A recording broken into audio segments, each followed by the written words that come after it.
aktivnost 21.5. u Dvoru se održava cvjetni koncert organizacije osnovne škole Dvor i dječjeg vrtića Sunce.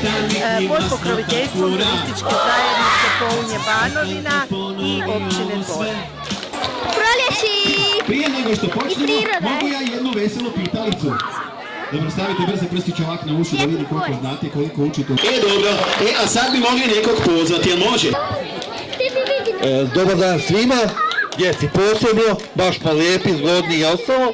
Evo, turistička zajednica, osnovna škola, dječji vrtić i općina su priredili ovo danas da se možete ugodno zabaviti i nadam se da se dugo ostati ovdje i da ćemo biti svima lijepo.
Događanja u ovom našem lijepom dvoru.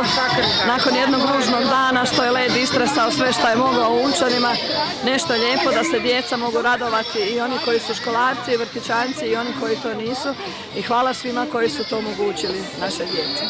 Ma sviđa nam se, bilo lijepo, bilo dosta djece i jako lijepo od osnovne škole Dvor i organizacije što se napravilo za djecu da se zabave.